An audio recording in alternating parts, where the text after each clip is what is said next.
Okay, I've been procrastinating on filming this video all day. It is currently, my watch is still an hour behind. It's currently 1:15 on a Saturday, and I've spent all day finishing up my notes, setting up my filming situation, making myself a snack. I was gonna make myself a coffee, but then I stopped myself dead in my tracks. And I was like, if I go to make myself a coffee, I'll just be procrastinating for another 20 minutes. So no coffee, and that's gonna be my motivation to get this done before 3 o'clock, because these usually take me a while. Also, hi, my name is Maria, and this is biblichorandmint. Thank you so much for being here. You can follow me over on Fable or TikTok. I'll leave all the links in the description. So if you want to chat about books or just chat about life, hit me up on Fable and TikTok. Before I get into today's video, I wanted to mention that we're going into the summer. That means that my work life starts to chill out a little bit. I still obviously have to work a 9 to 5, but outside of work, my life kind of slows down in terms of work responsibilities and just general headspace. So I'm looking to film a little bit more for this channel over the summer. May, June, July. I kind of want to ramp up and see what I can do for you all. So besides these wrap-ups, let me know what other videos you're interested in seeing. I have a couple of ideas, but nothing that I'm insanely committed to. So if there's anything that you would like me to do, some sort of challenge, some sort of vlog, whatever, let me know and I'll put it in my notes and I'll try and do some of that over the next few months. But yeah, welcome to another reading wrap-up. I finished 10 books in March and April, and I thought I'd share some analytics with you before getting started on my reviews. Let's grab the pooter for this one. In March and April, I read 10 books and had an average rating of 4.05 stars. That's pretty high. 3 of those 10 books were a 5-star read. That's why the ratings are so high. And I read 4,225 pages. So about 2,000 pages per month. Out of the 10 books, 2 of them were off of my physical TBR and 8 of them were library checkouts, 7 of which were ebooks and 1 was a physical book. I went to the library and checked out books for the first time for my surviving 100 days of a book buying ban vlog. I'll put it up in the annotations for you all to go check out, but one of the books was from that library haul. Just a fun note, I finished 3 series, but also started 3 series. I'm not really trying to knock out all the series that I'm in the middle of. I thought that was just an interesting stat. I made no progress on finishing series. Anyways, let's get into the reviews.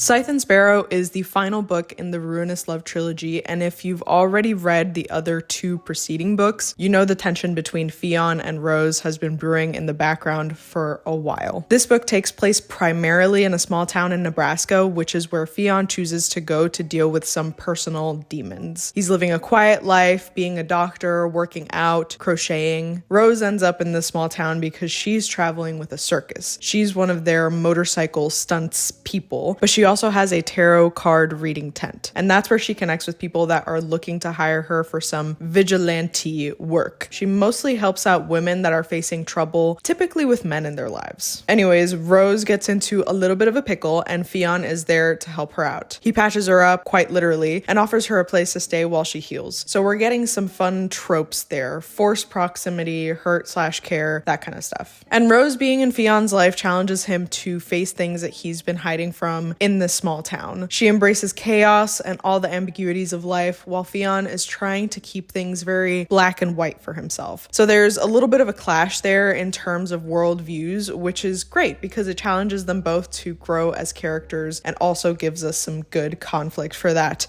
typical 3rd act breakup. You can't get away from the 3rd act breakup, and I get why it exists. And I give Brynne Weaver massive props for making the conflicts in each of these books believable and rooted in character flaws, not just some random miscommunication incident. We get some cameos from couples in the other two books, which I loved. I think overall the cast of characters in this trilogy really comes together to feel like a family, like a quirky, murderous family. Overall, the series gets a 3-star from me. Serial killer romance is how the series is pitched, and that's pretty spot on for what you get. I'd recommend the series if you're into romance, some dark themes, and morally ambiguous characters. There's nothing toxic about the relationships. It's not a dark romance in that way. There's just a lot of murder happening on a regular basis. Make of that what you will.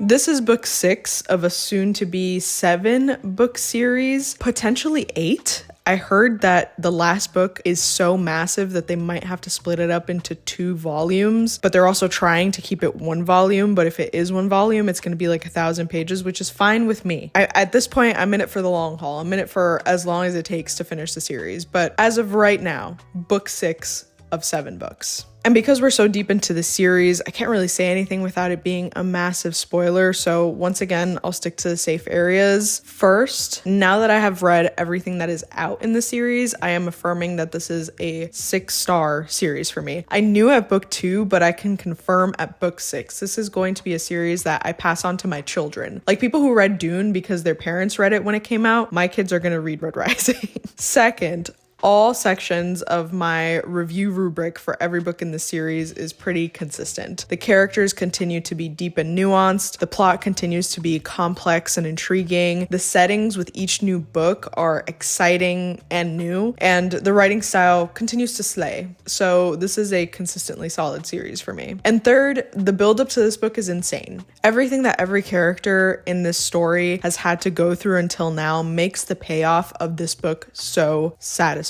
And the ending of this book, if it weren't for everything that you experienced in the 5 books prior, I'm just gonna say, I don't think I would have cried that hard. I cried like a baby for an hour for actually the last 60 pages of this book. The only other time I can remember crying this hard for a piece of fiction was during season 4 of Full Metal Alchemist Brotherhood. If you know, you know. And that's it.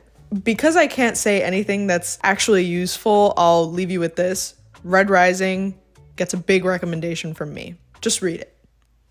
Thank you.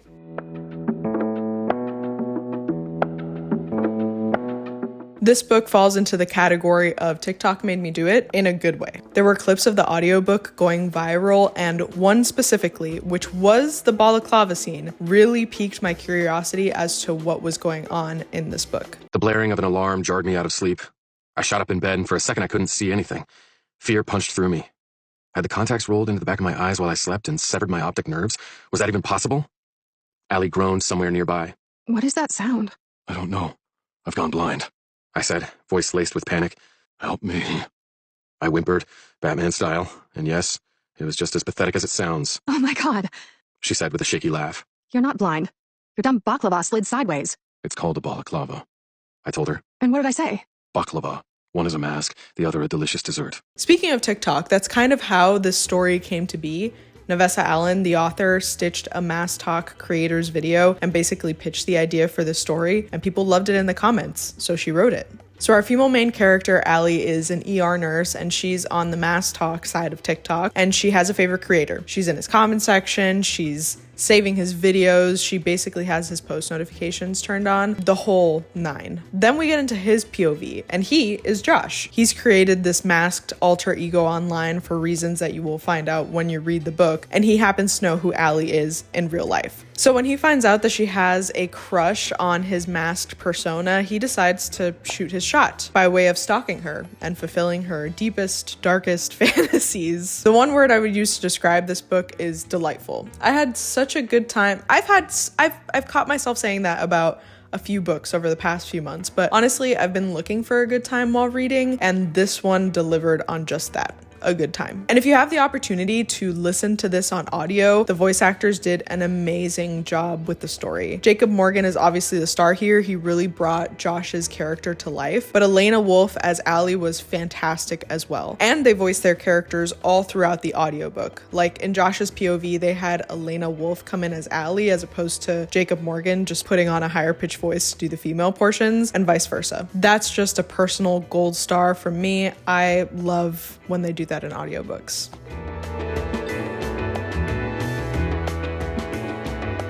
If you've been just mildly active in the bookish space in March and April, you probably got a lot of Sunrise on the Reaping content, because whenever Suzanne Collins drops a new book, the world stops to read it. It dives into Haymitch's backstory, which if you expected it to be sad and tragic, yeah, double your expectation. It was painful to read. And spoiler alert, Haymitch is the 50th Hunger Games victor, which means you go into the story knowing that everybody he meets and forms relationships with is going to die, which just sets you up for tears. I was like emo by chapter 2, and we hadn't even left District 12 yet. The plot is pure Suzanne Collins.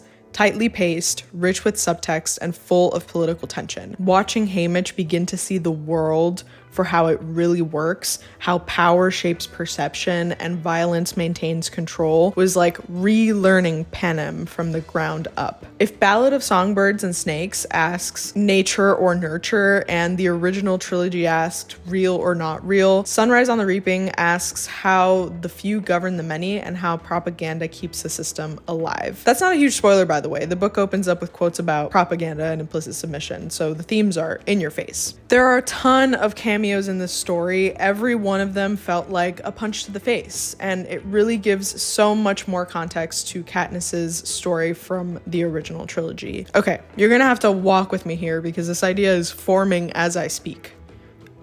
Stick with me. I don't know about you, but a lot of the times when you read like an epic fantasy sci-fi book, there's always allusions to a time before, like the backstory. And the story that you're reading usually has a lot of context behind it, a lot of characters that have set the stage for the hero of these fantasy sci-fi stories. This is the backstory. This is that context. These prequels have added so much more to the original series than I ever thought I would get. I read The Hunger Games as a child, as a 13, 14-year-old child. And at the time, yeah, I grasped what was going on and the bigger themes, especially because I was taking English lit classes when I read them. So my brain was fresh with universal themes and metaphors and similes and syntax and all that good stuff. But again, these prequels add layers. They add so much nuance. And as a fully fledged adult, it's hitting pretty hard. I was born in the right generation because I get to read The Hunger Games and enjoy matcha and watch YouTube 12 hours a day. Nobody can take that away from me.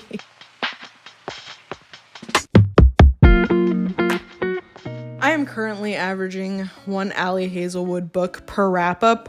What does that tell you about me? Stop. I'll tell you what it tells you about me. I love a good romance book.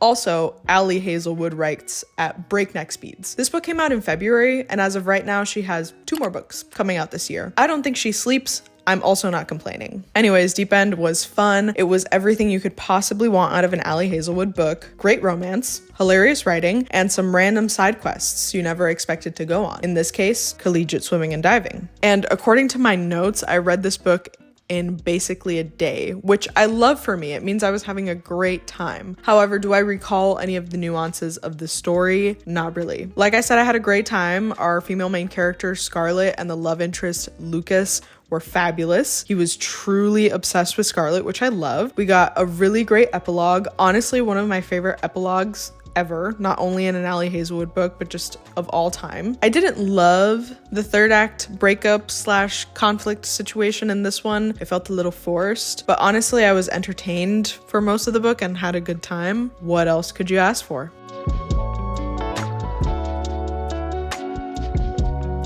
To fill the Red Rising hole in my heart, I started The Will of the Many by James Islington, which was in fact recommended to me because it has some similarities to Red Rising. If you were to draw a Venn diagram with Red Rising in one circle and The Will of the Many in another circle, the overlapping section would look something like this. And this is no spoilers for either books. We got a gritty male main character and only one point of view, Viz in The Will of the Many, Darrow in Red Rising. A caste structure society, which obviously means there's going to be some sort of opposing force, like a rebel group, let's say. Trials where our gritty male main character has to level up or die trying. A subplot of romance, which I always enjoy. And an absolutely bonkers ending. That seems like a lot to fit into the overlapping section, but these two worlds and the way the story progresses are very different. I really enjoyed this book, by the way. This is my first James Islington book, and I was vaguely aware of his other series, whose name I will not try to say, but The Will of the Many reads very clearly like someone who has mastered the art of writing fantasy. In the first chapter, which is only 16 pages long, there is so much information. I went back and reread parts of it as I was reading the book because things that were alluded to in the first chapter only start to make sense like 100, 200, 300 pages into the book. James Islington does not baby his readers, which I appreciate, especially when stakes in a story are supposed to be high. There's a lot of great twists, and most of them I didn't see coming. And because it is a rare occurrence, I do have to mention that I did kind of guess the final plot twist. I usually have theories as to how things are going to end, but fantasy, sci-fi authors are a different breed, and I'm usually way off base when it comes to the ending. But this time I kind of got it. I was so proud of myself. Final note on this one, I read or heard somewhere, I can't remember. I feel like I heard so much about this book before finally picking it up, but I heard that this book felt like a video game.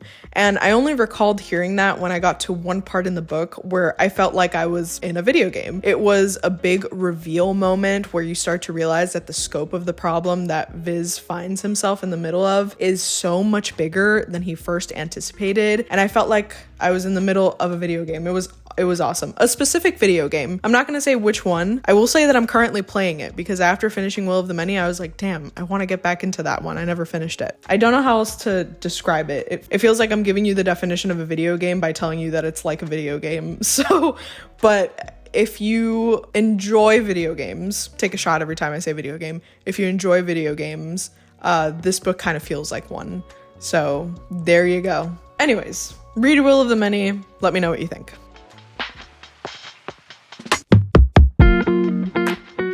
By this point, if you've been here, if you saw my last wrap-up, the January-February wrap-up, you know how I felt about Heartless Hunter by Kristen Ciccarelli, and Rebel Witch delivered the perfect conclusion to this duology. This is definitely a romance-heavy book. Like, the romance drives a lot of the plot, but the fantasy elements are all still there, giving us a fantastic setting and a unique magic system and a lot of good conflict outside of the romance. In this second book, we are dealing with a huge conflict that concluded the first book, both on the romance side and on the fantasy plot side. So there's a lot of obstacles, a lot of angst, just a lot going on. I think I mentioned in my last wrap up where I talked about Heartless Hunter that Kristen Ciccarelli is a master of tropes. She takes romance tropes and writes them in a way that feels so fresh and fun, and this book was no different.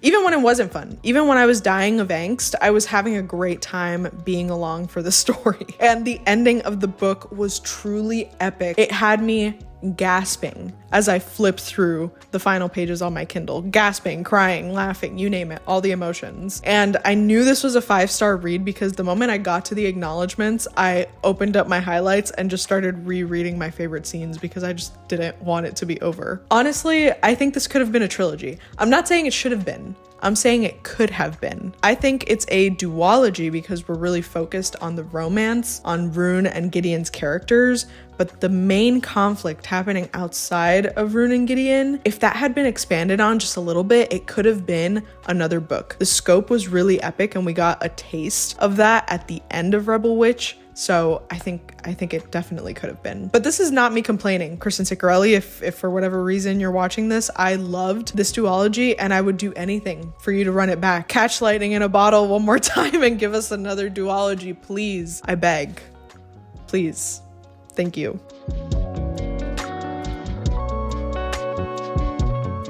At no point did I know where this was going. which is to be expected in the first few chapters of a thriller mystery book because you're still getting all the information to piece together. Once we got past the exposition section, I had no idea where this was gonna go. None of This Is True is about Alex and Josie, who share a birthday. They're birthday twins. They first meet at a pub during their 45th birthdays, and then they run into each other again a few days later. Josie, in those few days, has found out that Alex runs a podcast and has listened to a bunch of her episodes. So when she runs into Alex, she pitches her a new podcast idea. Alex takes it on because she's looking to take her podcast in a new direction, and they start recording interviews, during which Alex quickly realizes that Josie's life is strange and complicated, and she finds that Josie herself is actually a little bit weird. Let me put my knee down. It's starting to hurt for some reason.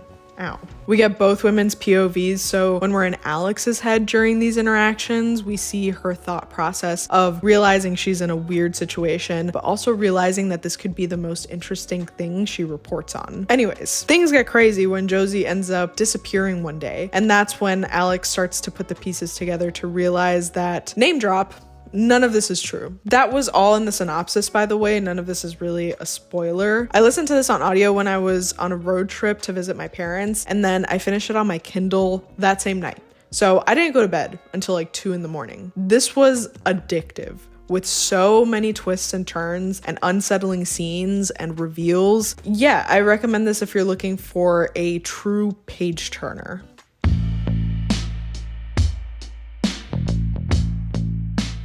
When a new release is pitched to you as a combination of one of your all-time favorite books, Invisible Life of Addie LaRue, and a book that you enjoyed, This Is How You Lose the Time More, you go into it with some expectations. This was a humble reminder for me not to go into books with expectations. Our Infinite Fates is about two characters, Evelyn and Arden, who are locked in this centuries-old curse. We're in Evelyn's point of view the whole time, and she remembers her past lives. Not all of them. That is one gripe I have with this book. The synopsis says that she remembers all her past lives, and she doesn't. That's a big point of contention for her. Arden is the one that remembers everything, but she has gaps in her memory of her past lives. So that confused me, especially in the beginning of the book. I thought I had misunderstood the synopsis, but it very clearly says Evelyn remembers all her past lives. That's not entirely true. Anyways, the life that she's currently in is her favorite by far, but she's running out of time. Her sister in this life has cancer and needs Evelyn for a bone marrow transplant. Evelyn is coming up on her 18th birthday, which is usually when Arden comes knocking at her door to kill her. That's the curse. She doesn't know why he's hunting her, why they reincarnate, why they're cursed, or why they're always drawn to each other, because they do fall in love more often than not. There are things I really liked about this book. The idea of a tragic romance that spans centuries, the theme of two souls finding each other in every life despite their circumstances, and the historical fiction aspect of it was really interesting. We get to travel to a lot of different eras in history across countries and borders and time, and I could tell that Lauren Stephen put a lot of thought into that aspect of the story, so I thought that that was really cool. And then there were things which I didn't like, which was primarily the ending. I feel like the big reveal was which honestly I feel terrible about saying, but I have thought about this book for days, trying to understand why I didn't absolutely love it, and it keeps coming down to the ending, which just didn't hit for me for some reason. I really think it goes back to how the book was pitched as Ali LaRue meets This Is How You Lose the Time More, that I just had this elevated expectation for the culminating scene and the overall message. Both of those books left me pondering life, and this one didn't. So that's where I stand. I still recommend it. It was entertaining and beautifully written. I just recommend you kind of expunge your expectations of it being like another book. It's its own book with its own characters and themes and ending, and that's a good reminder for me as well.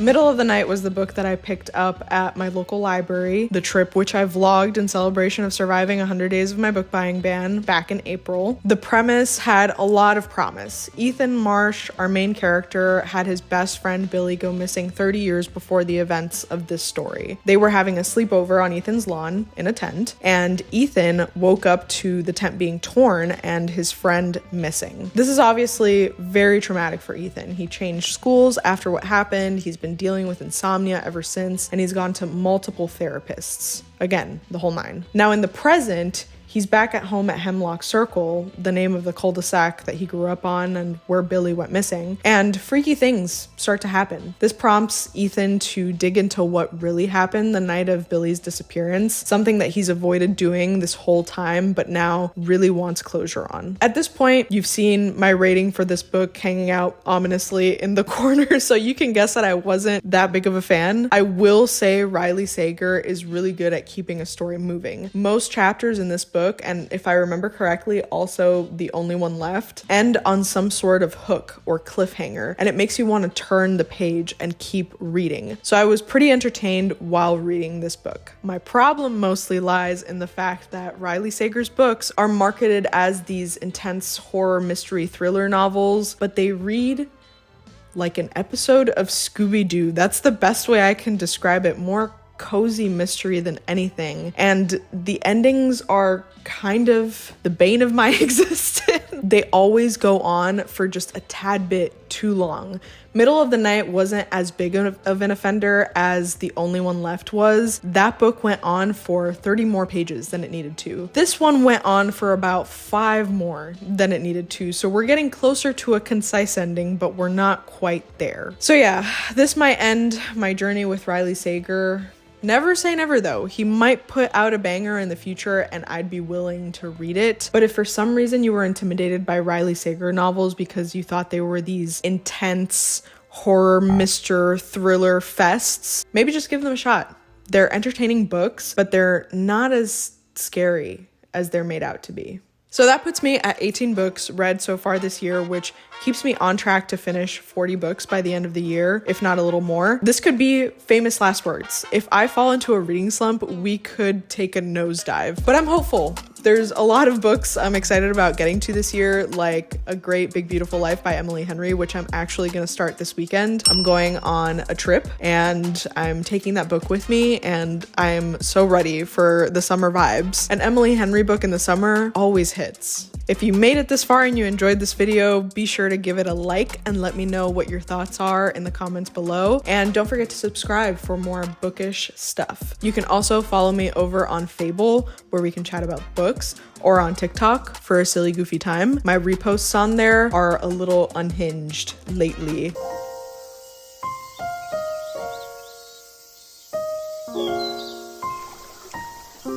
I'll leave the links to all that in the description below, but it's the same handle as this channel, biblichorandmint.